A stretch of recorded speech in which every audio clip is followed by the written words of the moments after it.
Eh bien bonjour, je suis Eric et aujourd'hui nous allons parler d'immobilier intelligent.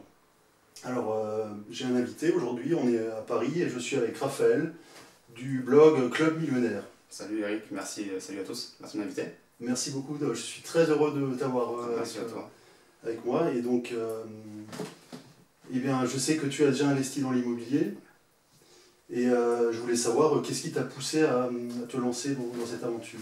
Qu'est-ce qui m'a poussé? Tout simplement l'idée de créer des revenus passifs, un petit peu comme toi je pense, l'idée de se détacher un petit peu des revenus qu'on peut obtenir de manière salariée entre guillemets et d'obtenir de la liberté d'action, de mouvement, etc.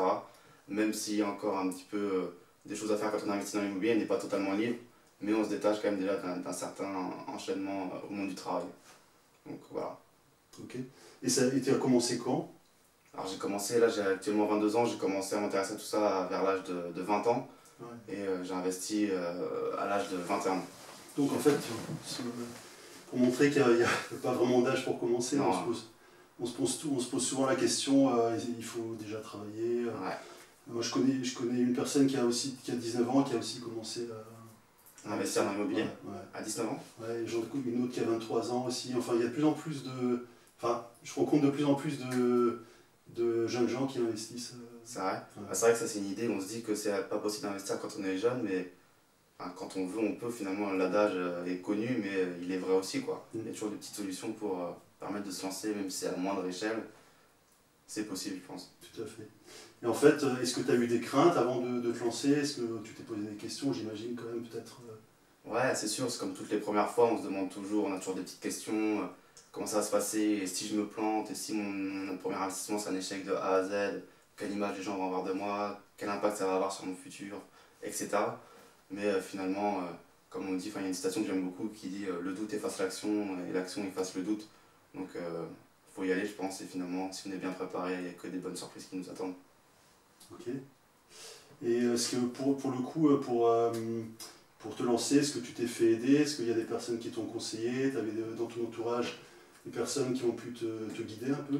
Ouais, alors avant d'investir, moi je me suis formé en fait auprès de personnes qui ont déjà investi, et ça je pense que c'est quelque chose de très important de se former auprès de gens qui ont déjà les choses qu'on veut avoir, parce que ça permet d'éviter beaucoup d'erreurs, et je sais aujourd'hui que si j'avais pas fait tout ça, si j'étais pas allé voir des personnes qui ont déjà ce que je voulais avoir, j'aurais fait des grosses erreurs à plusieurs centaines, voire milliers d'euros, et ce qui est aujourd'hui un investissement rentable aurait été un investissement catastrophique.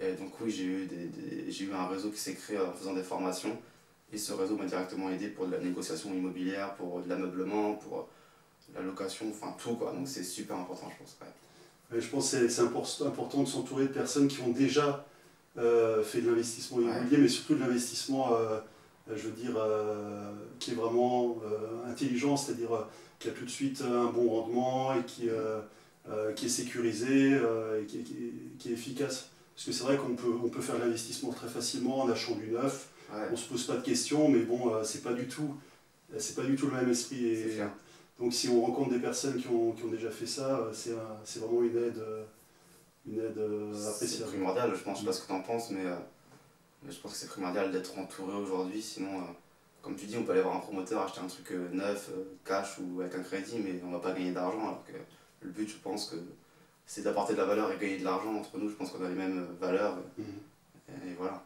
Tout à fait. Et du coup, comment tu as fait pour trouver ton premier appartement? Enfin, comment ça s'est passé Au niveau des recherches? Ouais, au niveau de la recherche. Bah, tout simplement, classique, les agences, plus les sites de petites annonces comme Le Bon Coin, Se Loger, des choses comme ça. En regardant aussi dans la rue, vraiment en discutant. Et puis finalement, je l'ai trouvé via une agence après quelques visites. Un bien qui était avec un bon emplacement vis-à-vis de mon projet, qui était de la location saisonnière. Voilà, je l'ai trouvé comme ça, 43 mètres carrés, rez-de-chaussée. Donc rez-de-chaussée c'était plutôt un avantage pour moi, vu que c'est de la location saisonnière. Je l'ai vu comme un avantage en centre-ville, donc c'était vraiment parfait, via une agence. D'accord, et c'était un agent immobilier, enfin tu es rentré dans l'agence, voilà, tu as dit je cherche un bien. Ouais. Ce qui était marrant avec l'agent immobilier, c'est qu'en fait j'étais avec lui au lycée, et je suis rentré, j'ai fait le tour des agences. En fait par hasard ce bien-là, je l'ai vu sur Le Bon Coin je crois. C'était une agence qui le mettait en vente. Je suis rentré en contact avec la personne et je me suis rendu compte que l'agent immobilier était un ami, une connaissance que je voyais de moi, avec qui j'étais au lycée, avec qui je faisais du ping-pong en sport, que les classes se mélangeaient. Et du coup, voilà, on a indirectement, on a travaillé ensemble par pur hasard, quoi.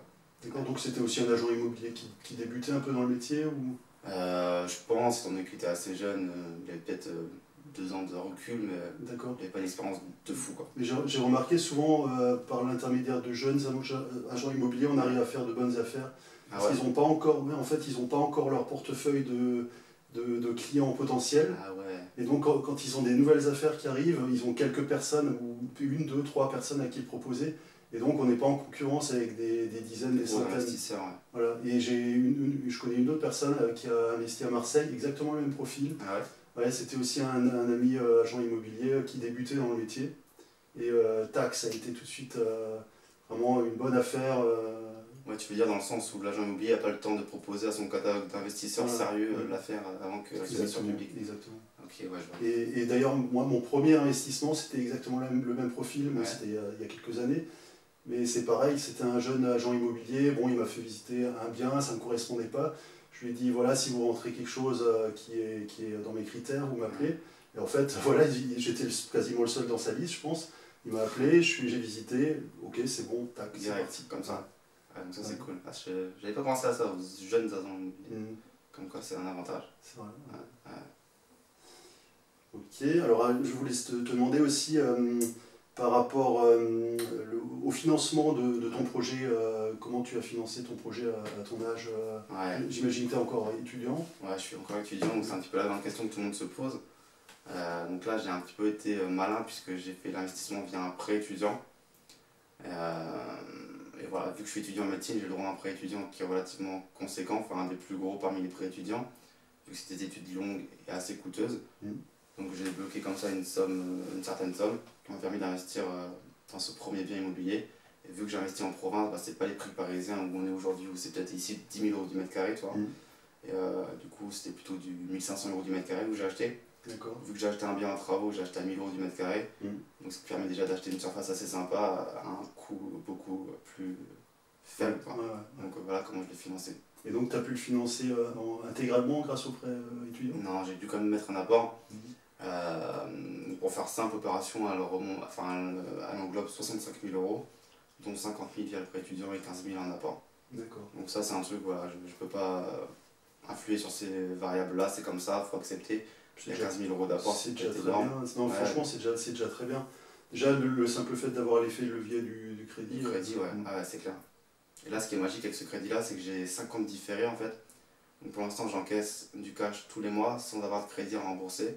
Et même quand sur 5 ans, j'aurai à rembourser le crédit du prêt étudiant, j'aurai encore du cash flow tellement l'affaire est bonne quand même. Donc c'est plutôt cool. Ouais. Moi, j'imagine que tu es sur de la location saisonnière. Ouais. Donc c'est vrai que là, on rembourse encore plus rapidement. C'est ça. Ça va très vite. Ça va très vite. Là, j'ai déjà encaissé les premiers. Dès les premières réservations, on se rend compte que ça va aller très vite parce que les prix, on mêle les prix de province plus de la location qui génère beaucoup de cash. Donc ça tire des deux côtés et ça va très vite, quoi. C'est très simple finalement, quoi. Ouais, donc tu arrives déjà à générer un revenu conséquent dès le premier mois de mise en location. Dès le début, j'ai tapé dans l'estimation haute par rapport au prévisionnel que j'avais établi. On établit l'estimation basse, moyenne, haute. On se base sur la pessimiste, toujours par sécurité. On vise la haute quand même, et puis là je suis directement dans la haute, donc c'est que du bénéfice, du bonheur, et que ça continue, quoi. Excellent. Ouais, c'est ça. Excellent. Et tu peux peut-être nous raconter ta première mise en location, enfin ton premier client, comment ça s'est passé? J'étais surpris parce qu'en fait l'annonce venait tout juste d'être mise, il n'y avait pas encore de photos, parce que j'attendais que le photographe Airbnb me les envoie, et il y a un mec qui a réservé directement pour 15 jours, alors qu'il n'y avait pas de photos. D'accord. Donc le mec était chaud. Et donc directement 15 jours, une grosse réservation, je pensais plutôt que ça allait être du court terme. Et finalement, le mec m'a dit que tous les hôtels aux alentours étaient complets. Grosse surprise. Et voilà, je l'ai accueilli pour 15 jours, il était cool, ça s'est bien passé. Et depuis, ça continue à se louer, donc c'est plutôt cool. Ouais. Plus louer sur 15 jours, c'est un petit peu... c'est une certaine tranquillité, t'as pas besoin de t'en occuper tous les 2-3 jours, tellement 15 jours, t'es peinard. C'est ça, 15 jours c'est idéal, parce que j'en vois aussi à Reims, et là c'est plutôt sur du 2-3 jours de moyenne, et là ça tourne, faut toujours être présent, faire les check-in, check-out, ménage, alors que là, quand j'ai vu 15 jours d'un coup, je me suis dit, mais c'est tout le temps comme ça, c'est trop bien parce que je vais être tranquille, je vais pouvoir souffler et ça va être cool. En plus, c'est vrai, il avait pas encore vu les photos de ton appartement. Moi, j'ai vu les photos de ton appartement. Ouais. Je peux dire que t'as vraiment super bien décoré, c'est hyper classe. Ouais, bah merci. Avec la petite note champenoise. Ouais, bah ouais. J'ai mis du champagne partout. Voilà. C'est ce qu'ils voulaient, donc je leur ai donné ce qu'ils voulaient, quoi. Donc là, je pense que les personnes qui voient ça sur Internet, Ouais.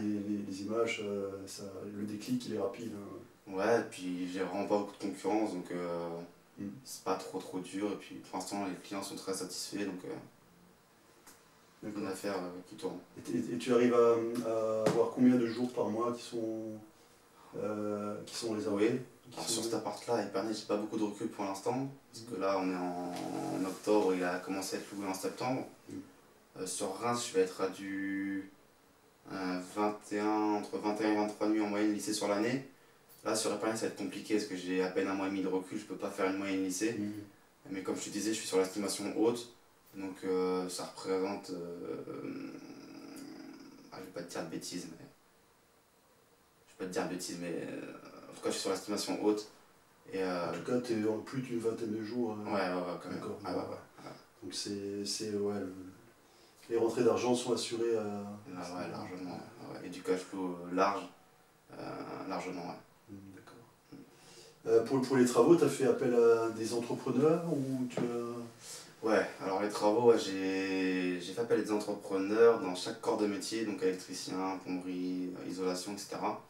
Où j'ai un petit peu fait le maître d'œuvre. C'est une expérience, mais un petit peu délicate dans le sens où certains artisans étaient prêts pendant que d'autres n'étaient pas prêts. Du coup, certains mettaient un peu la pression, gueulaient, alors que moi je pouvais rien faire d'à côté parce que le mec n'était pas prêt. Et ça, c'était un peu pénible parce qu'on se retrouve dans une situation où ça avance pas comme on veut.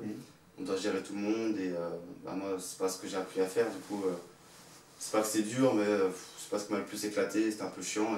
Et passer par une société un petit peu plus généraliste qui a tous les corps de métier dedans, je pense que c'est finalement le plus simple.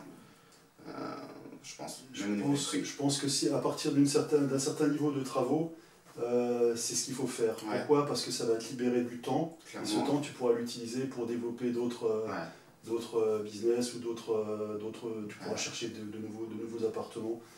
Parce que c'est vrai que ça peut être très vite chronophage, une gestion de chantier. Ouais. Bon, c'est vrai que si c'est juste faire la peinture ou faire le sol, là ça va. Ça va.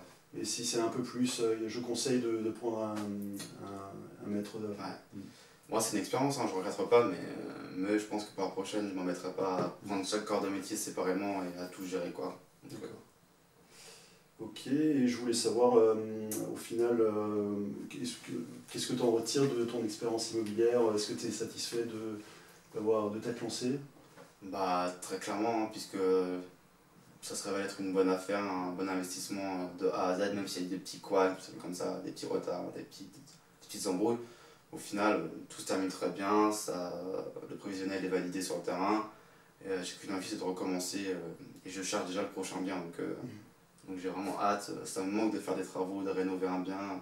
J'ai déjà attrapé la fièvre, comme on dit. T'as le virus Le virus, voilà, c'est ça, ouais, j'ai envie de recommencer. Et puis il y a le plaisir aussi peut-être de rencontrer des locataires saisonniers. Ouais. Ça fait plaisir parce qu'on rencontre des gens de tout horizon et ils nous font voyager indirectement en ramenant leur culture. Hier, il y a des Brésiliens qui sont arrivés dans l'appartement et ça fait plaisir de dire qu'il y a un Brésilien qui vient chez toi à Épernay, capitale du Champagne. Enfin, ça fait super plaisir et ça, on s'ouvre sur le monde, quoi. C'est enrichissant, c'est super cool.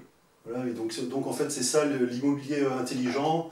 L'immobilier intelligent, c'est à la fois une opération qui est rentable, qui génère du cash flow, et également une opération qui crée de la valeur et qui aide les gens, qui leur apporte quelque chose de positif dans leur vie. Et donc c'est ce que je vous invite à faire en suivant nos conseils. Voilà.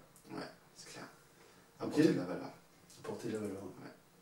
Raphaël, merci beaucoup pour ta présence ici et j'espère qu'on se reverra bientôt. Avec plaisir, merci de m'avoir accueilli et puis à bientôt. À bientôt. À bientôt. Ciao, ciao.